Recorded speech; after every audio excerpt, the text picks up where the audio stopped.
प्रधानमंत्री सीएलईए और सीएसजीसी के उद्घाटन सत्र में हुए शामिल। कहा, न्याय को भारतीय विचारों में मिली है व्यापक जगह। न्याय के बिना राष्ट्र की कल्पना भी संभव नहीं। गोड्डा और दुमका में कांग्रेस नेता राहुल गांधी की भारत जोड़ो न्याय यात्रा के दौरान जनसभा। दोपहर बाद देवघर के बाबा मंदिर में करेंगे पूजा अर्चना। खूंटी में आज से 3 दिवसीय पूर्वी क्षेत्र किसान मेले की शुरुआत। केंद्रीय कृषि मंत्री अर्जुन मुंडा ने किया शुभारंभ। तोरपा में कृषि विज्ञान केंद्र के नए भवन का भी किया उद्घाटन। और दुमका में जेएमएम का 45वां स्थापना दिवस मनाया गया। मुख्यमंत्री चंपा सोरेन हुए शामिल। कहा, पार्टी सुप्रीमो शिबू सोरेन के संघर्ष और सेवा को बढ़ाया जाएगा।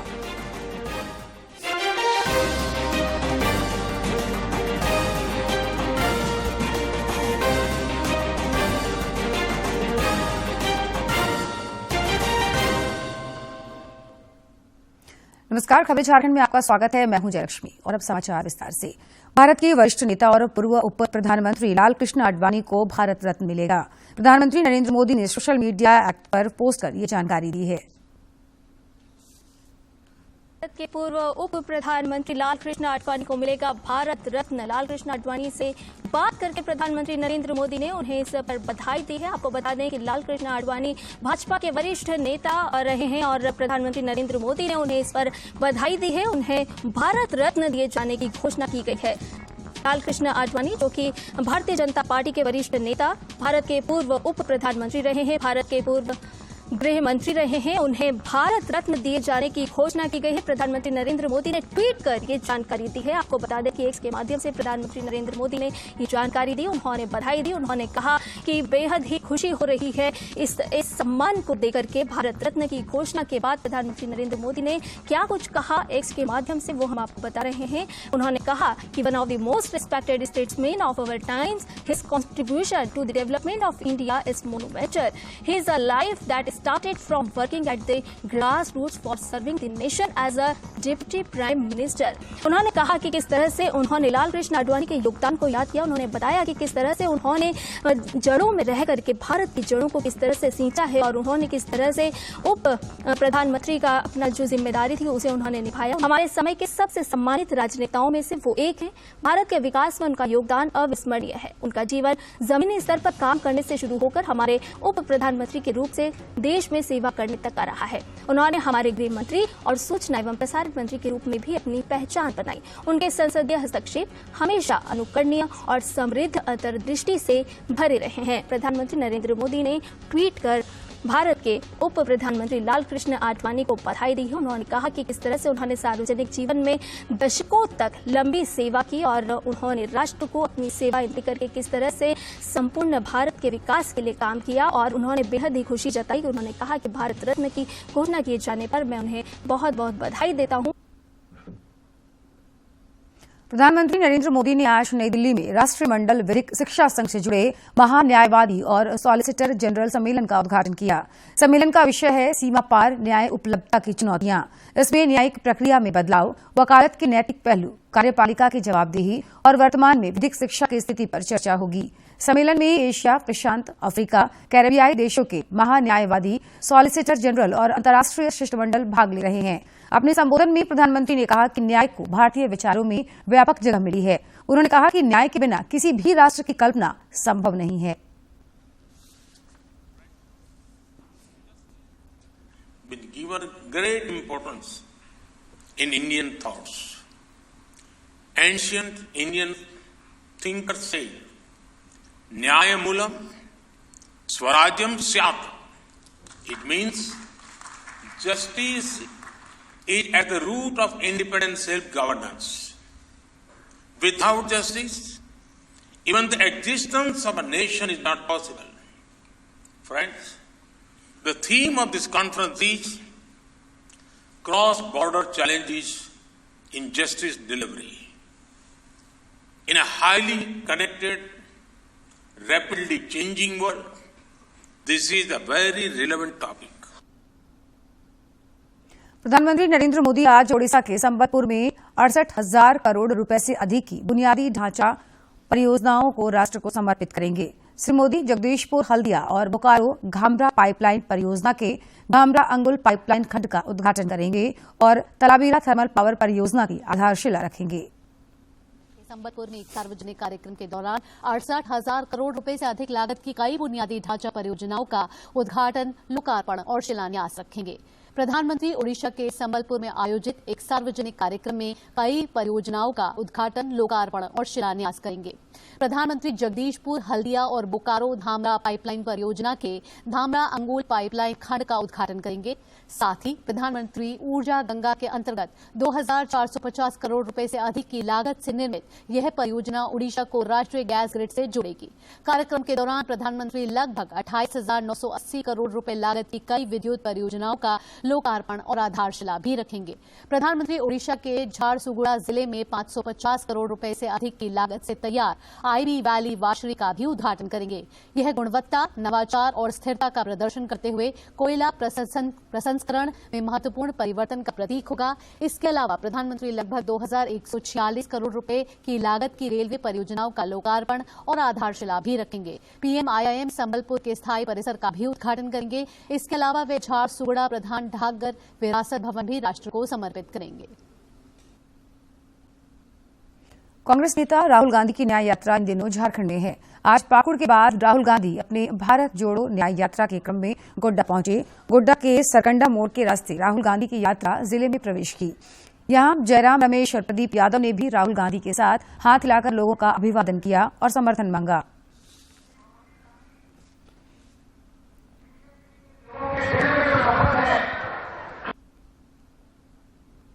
राहुल गांधी की भारत जोड़ो न्याय यात्रा इसके बाद दुमका होते हुए देवघर पहुंचेगी। देवघर यह यात्रा करीब 2:30 बजे पहुंचेगी। राहुल गांधी बाबा मंदिर जाएंगे और वहां पूजा अर्चना भी करेंगे। इस बीच स्थानीय सांसद निशिकांत दुबे ने राहुल गांधी को हिंदुत्व की रक्षा करने की सलाह देते हुए कहा कि उन्हें राम मंदिर जाकर भी दर्शन करना चाहिए। निशिकांत दुबे ने राहुल गांधी पर तुष्टीकरण का भी आरोप लगाया है।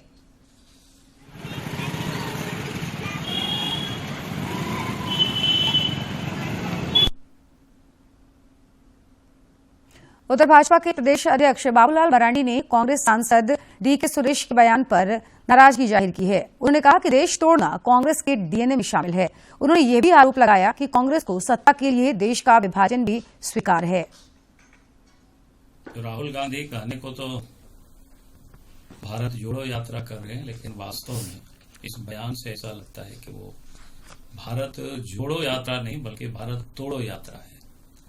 और कांग्रेस पार्टी के डीएनए में वर्षों से यही रहा है, जाति को तोड़ो, जाति हिंदू और मुसलमानों के बीच में झगड़ा कराना, जातियों के बीच में झगड़ा कराना, उत्तर दक्षिण के बीच में झगड़ा कराना। पहले भी कांग्रेस पार्टी के तेलंगाना के जो मुख्यमंत्री है, उन्होंने यूपी बिहार के डीएनए के बारे में उन्होंने खुल करके आलोचना कर चुके हैं। और फिर एनडीए अलायंस के जो ये गठबंधन दल के नेता जो तमिलनाडु के स्टालिन, उदय निधि स्टालिन का बयान जो सनातन के बारे में उन्होंने जो कहा, मच्छरों से तुलना के उसके समूल नष्ट करने की बात की। और इस प्रकार के बयान देने के बाद भी राहुल गांधी, सोनिया गांधी या प्रियंका वाड्रा या किसी ने भी कुछ उस पर आपत्ति नहीं की। उन लोगों को कोई पार्टी से उन्होंने निकाला नहीं। इससे साफ होता है कि कांग्रेस पार्टी ऐसे नेताओं को अंदर से प्रोत्साहित करते हैं या उनके बातों पर चुप रहते हैं, उसे तो यही समझा जाएगा। जनजातीय मामलों के केंद्रीय मंत्री अर्जुन मुंडा ने आज खूंटी जिले के तोरपा में पूर्वी क्षेत्र कृषि मेले का शुभारंभ किया। उन्होंने यहां कृषि विज्ञान केंद्र के नए भवन का भी उद्घाटन किया। 3 दिनों तक चलने वाले कृषि मेले में पूर्वोत्तर राज्यों के लगभग 15,000 किसान शामिल होंगे। यहां किसानों को कृषि और फार्मिंग की नई तथा आधुनिक तकनीक का प्रशिक्षण दिया जाएगा। 5 फरवरी को कृषि मेले का समापन समारोह में राज्यपाल सीपी राधाकृष्णन भी शामिल होंगे।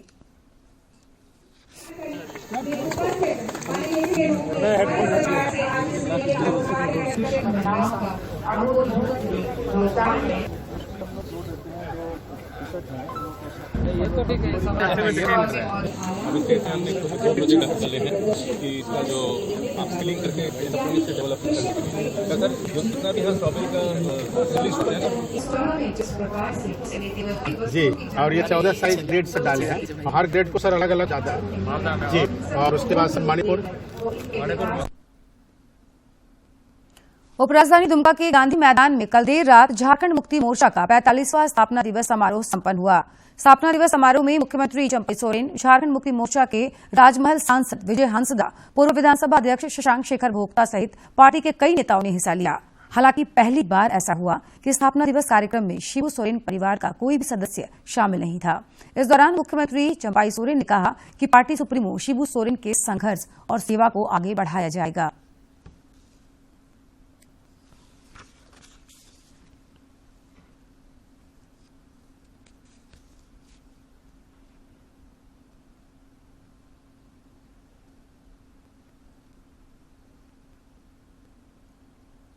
राज्यपाल सीपी राधाकृष्णन ने राज्य मंत्री परिषद द्वारा झारखंड विधानसभा के 5-6 फरवरी को विशेष सत्र बुलाने से संबंधित प्रस्ताव को मंजूरी दे दी है। राज्यपाल 5 फरवरी को सदन को संबोधित करेंगे। इस विशेष सत्र में मुख्यमंत्री चंपई सोरेन के नेतृत्व में बनी नई सरकार विश्वास मत पेश करेगी। मुख्यमंत्री चंपई सोरेन ने विधानसभा के विशेष सत्र को लेकर आलमगीर आलम को संसदीय कार्य मंत्री का जिम्मा सौंपा है, जबकि अन्य सभी विभाग फिलहाल अपने पास रखे हैं। उपायुक्त राहुल कुमार सिन्हा द्वारा समाहरणालय स्थित सभागार में कांग्रेस नेता राहुल गांधी के रांची में आयोजित भारत जोड़ो न्याय यात्रा को लेकर बैठक की गई।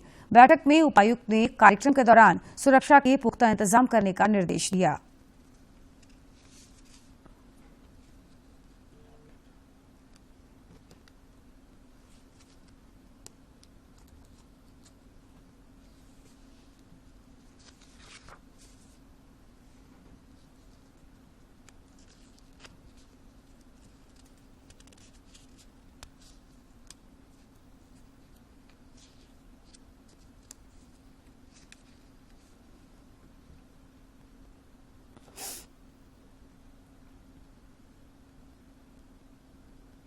नीति आयोग द्वारा गढ़वा जिले में चलाए जा रहे जल निकायों का जीर्णोद्धार कार्य का जायजा लेने का national solar energy federation of India के डीजी दीपक गुप्ता गढ़वा पहुंचे। उनके साथ सीएएफ इंडिया के सीईओ निवेदिता नारायण तथा एटीआई चंद्रा फाउंडेशन के अध्यक्ष चौहान भी थे।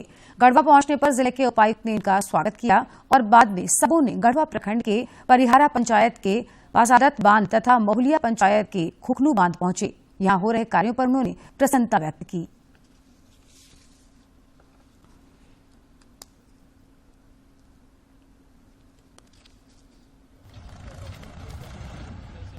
नहीं बढ़ रहे हैं सर। अरे तो उनको ये अच्छी मंडी है ना, खेत में फायदा होगा तो ले जाओ, ले जाना, कुछ तो खर्चा करोगे ना। झारखंड राज्य बाल संरक्षण संस्था की निदेशक राजेश्वरी बी ने बाल संरक्षण इकाइयों को बच्चों के शारीरिक, मानसिक, बौद्धिक विकास के लिए खेल सामग्री उपलब्ध कराने को कहा है। कल वो समाज कल्याण विभाग द्वारा संचालित बाल संरक्षण इकाइयों के संचालन और कार्यों की समीक्षा कर रही थी। इस दौरान राजेश्वरी बी ने योजनावार बजट के विरुद्ध खर्च की गई राशि, बजट के विरुद्ध स्वीकृति और निर्गत आदेश के साथ ही व्यय की स्थिति की भी समीक्षा की। पुलिस मुख्यालय नए जिले के 3 वर्ष से अधिक समय से पदस्थापित 346 पुलिस निरीक्षकों का तबादला कर दिया है। इन सभी को 5 फरवरी तक स्थानांतरित जिलों में योगदान सुनिश्चित करने का निर्देश दिया गया है। वहीं 95 पुलिस उप निरीक्षकों का मूवमेंट ऑर्डर भी जारी कर दिया गया है। इन सभी का तबादला 31 जनवरी को हुआ था। बढ़ेंगे आगे। केंद्र सरकार की प्रधानमंत्री आवास योजना ने देश के सीमित आय वाले लाखों परिवार के अपने पक्के घर का सपना साकार किया है। रांची के पिठौरिया की आयला और रेहाना उन्हीं खुशकिस्मतों में से एक हैं। पिठौरिया की रहने वाली आयला के खिले चेहरे यह बताने के लिए काफी है कि उन्होंने कुछ बड़ा हासिल किया है। दरअसल आयला के नए पक्के घर में अब खुशियों की आमद होने लगी है। केंद्र सरकार की प्रधानमंत्री आवास योजना की मदद से उनके अपने पक्के आशियाने की पुरानी हसरत पूरी हो गई है, जिसके बाद उनके जीवन की कई मुश्किलें दूर हो गई हैं। तो तेजना छाइन खपरा रहे तो पानी आले चितो रहे, धसतो रहे। अब अब तो ढालल है तो मेहनत कर ले, अब कहाँ होते। तकलीफों के लंबे दौर के बाद आयला के परिवार को यह खुशी नसीब हुई है। वे बताती हैं कि पुराने कच्चे मकान की टूटी छत ने उन्हें कितना रुलाया था। साफे सुथरा पहले हो रहे थे, अब एखन नहीं हुए कि नहीं चुए। पहले चुअत रहे, घर दूर छावे मुँह देखवत रहे। आजकल मुहल्ले की रेहाना भी कम खुश नहीं है। प्रधानमंत्री आवास योजना से जैसे ही उनका पक्का घर बनकर तैयार हुआ, उन्होंने जरूरी संसाधनों को जुटाना शुरू कर दिया, जो कभी कच्चे खपराइल में एक सपने जैसा था।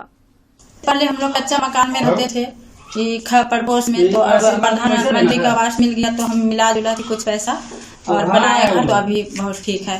प्रधानमंत्री आवास योजना से वैसे निम्न आय वर्ग वाले लोगों को पक्का घर मिला है जिनके लिए यह किसी सपने से कम नहीं था। अब उनकी कई मुश्किलों का समाधान तो हुआ ही है, उनके रहन सहन में भी बड़ा बदलाव दिखने लगा है। रांची से अवधेश गौतम की रिपोर्ट। धनबाद के चरिया स्थित बागडीगी में हुए खान हादसे की 30वीं बरसी पर यहां शहीद स्मारक स्थल पर बलिदानियों को श्रद्धांजलि दी गई। मौके पर बीसीसीएल के अधिकारियों के साथ श्रमिक नेताओं ने भी शहीद स्थल पर इन्हें श्रद्धासुमन अर्पित किया। दरअसल इस खदान में 2 फरवरी 2001 को पानी घुसने की भीषण घटना में 23 श्रमिकों की जल समाधि हो गई थी। मौके पर बीसीसीएल के डीटी संजय कुमार सिंह ने कहा कि देश सेवा के लिए इन श्रमिकों ने अपना बलिदान दिया था। जान गंवाए थे, उन्हीं को श्रद्धांजलि देने की आज इस दिवस का हर साल हम लोग कार्यक्रम रखते हैं और उनको अपना श्रद्धासुमन अर्पित इसी क्रम में हम यहाँ।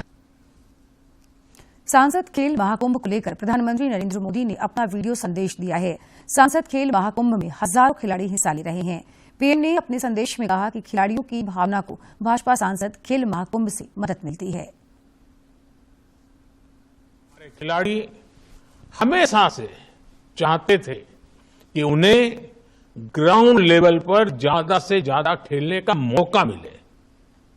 वो अपने गांवों में खेले, अपने स्कूलों में खेले, उन्हें यूनिवर्सिटीज में और फिर आगे नेशनल इंटरनेशनल खेलने का मौका मिले। खिलाड़ियों की इस भावना को आज भारतीय जनता पार्टी सांसद खेल महाकुंभ से बहुत मदद मिलती है। मैं भारतीय जनता पार्टी की इस बात के लिए विशेष सराहना करूंगा कि वो अपने सांसदों के माध्यम से ऐसे खेल महाकुंभ करवा रही है और ये सिलसिला पिछले कई वर्षों से अनवरत चला आ रहा है।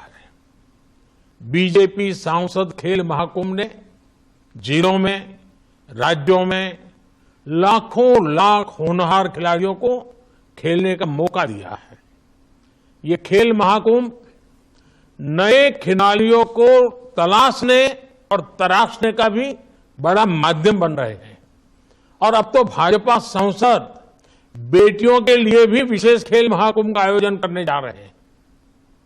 मैं भाजपा को, उनके सांसदों को इस महत्वपूर्ण अभियान के लिए बधाई देता हूं। साथियों, मुझे बताया गया है कि पाली में भी 1100 से ज्यादा स्कूलों के बच्चों ने सांसद खेल महाकुंभ में हिस्सा लिया है।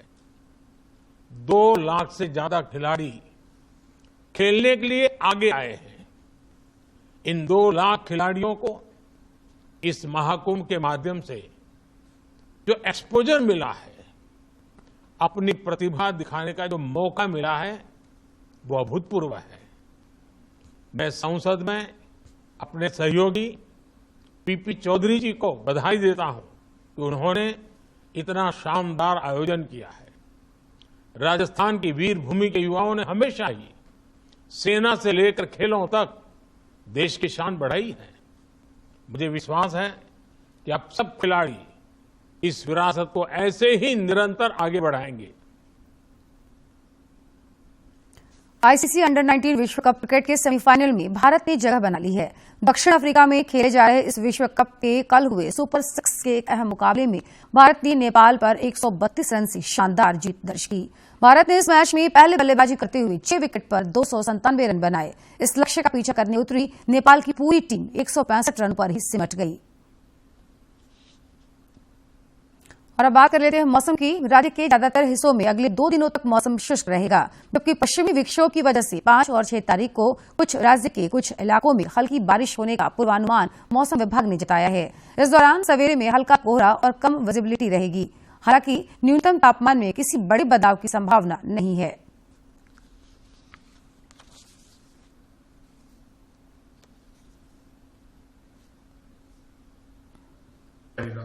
5 और 6 में हल्के दर्जे की बारिश की संभावना जताई जा रही है। 3 तारीख से एक नया पश्चिमी विक्षोभ है जो उत्तर भारत को इम्पैक्ट करेगा, असर दिखाएगा, जिसके कारण से आपको 5 और 6 फरवरी में झारखंड में भी इसका असर देखने को मिलेगा। अगर 5 फरवरी की बात करें तो झारखंड के उत्तरी भागों में आपको हल्के दर्जे की बारिश देखने को मिल सकती है और 6 तारीख की बात करें तो झारखंड के जो आपके दक्षिणी भाग है उसके सटे हुए जो मध्य भाग है, साथ साथ में जो उत्तर पूर्वी भाग है, वहां पे आपको हल्की से मध्यम दर्जे की बारिश गर्जन के साथ में थोड़ा देखने को मिल सकते हैं। कोहरे की बात करें तो सेहत की बात में देखते हैं रीढ़ की हड्डी से जुड़ी परेशानी और समाधान पर हमारी एक खास रिपोर्ट। रीढ़ और जोड़ों की समस्याएं बढ़ती उम्र में काफी परेशान करती हैं, लेकिन वर्तमान स्थिति में बच्चे और किशोर भी रीढ़ की समस्याओं से प्रभावित हो रहे हैं। इसके लिए कारण है शारीरिक निष्क्रियता और अनियंत्रित जीवन शैली से संबंधित कारक। Mobile game, internet media, video streaming, chatting समेत तमाम वेब आधारित गतिविधियों की लत व्यवहार, जीवन और स्वास्थ्य पर नकारात्मक प्रभाव डाल रही है। ऐसे में बच्चों और किशोरों में रीढ़ व जोड़ों संबंधित समस्याएं काफी देखी जा रही हैं, साथ ही उनका शारीरिक विकास भी प्रभावित हो रहा है। रीढ़ हमारे शरीर का महत्वपूर्ण अंग है। रीढ़ शरीर में गर्दन से लेकर कमर तक होती है। सर्वाइकल, थोरैसिक, लंबर, सैक्रम और टेलबोन ये रीढ़ के भाग होते हैं। रीढ़ vertebrae, disc, facet joints, muscles और लिगामेंट से बनी होती है। रीढ़ ऊपर से नीचे तक कई छोटे छोटे हड्डियों से मिलकर बनती है, जिन्हें वर्टिब्रे कहते हैं। ये वर्टिब्रे ऊपर से नीचे तक एक दूसरे से डिस्क से जुड़े होते हैं। ये डिस्क वर्टिब्रे के लिए शॉकर का काम करती है, जो अचानक चोट लगने पर वर्टिब्रे की रक्षा करते हैं। मेरुदंड यानी रीढ़ की हड्डी में स्पाइनल कैनाल के अंदर होती है स्पाइनल कॉर्ड। यदि रीढ़ में कोई समस्या हो तो व्यक्ति की जीवन शैली प्रभावित होती है। बच्चों में इसके प्रभाव से कई जटिलताएं हो सकती हैं।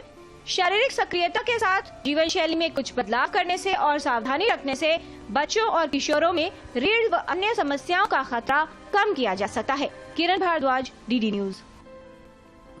अंतर्राष्ट्रीय सूरजकुंड मेले के 37वें संस्करण में दुनिया भर की अभूतपूर्व भागीदारी देखने को मिलेगी। सूरजकुंड मेले को लेकर लोगों में खासा उत्साह देखने को मिल रहा है।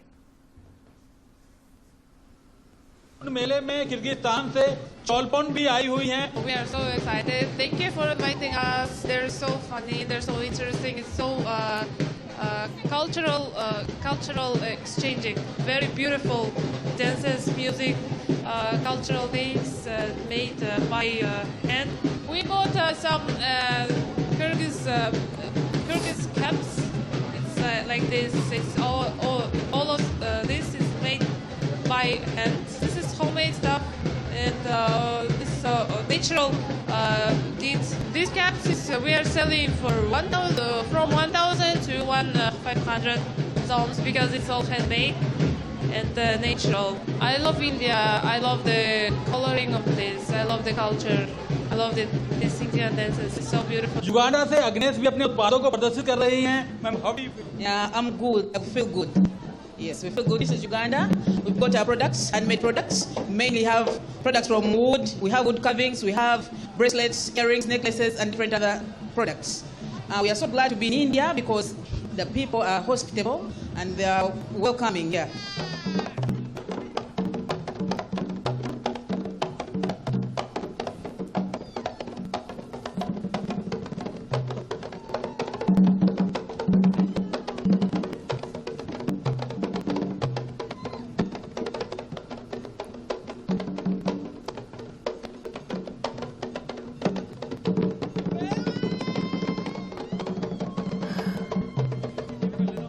सूरजकुंड मेले के अंदर न केवल युगांडा के उत्पाद देखने को मिल रहे हैं, बल्कि यहाँ के वाद्य यंत्र और यहाँ के कलाकार अद्भुत प्रस्तुति देते हुए नजर आ रहे हैं, जो यहाँ आने वाले हर व्यक्ति का मन हो रहे हैं। कैमरामैन विश्वबंधु और सुनील राणा के साथ गिरीश निशाना, डीडी न्यूज, सूरजकुंड, हरियाणा। और खबरों के अंत में एक नजर मुख्य समाचार पर। प्रधानमंत्री सीएलईए और सीएसजीसी के उद्घाटन सत्र में हुए शामिल। कहा, न्याय को भारतीय विचारों में मिली है व्यापक जगह। न्याय के बिना किसी राष्ट्र की कल्पना भी संभव नहीं। गोड्डा और दुमका में कांग्रेस नेता राहुल गांधी की भारत जोड़ो न्याय यात्रा के दौरान जनसभा। दोपहर बाद देवघर के बाबा मंदिर में करेंगे पूजा अर्चना।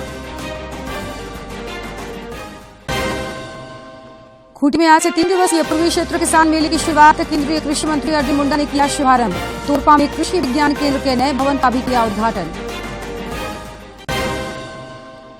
और दुमका में जेएमएम का 45वां स्थापना दिवस मनाया गया। मुख्यमंत्री चंपा सोरेन हुए शामिल। कहा, पार्टी सुप्रीमो शिबू सोरेन के संघर्ष और सेवा को बढ़ाया जाएगा आगे।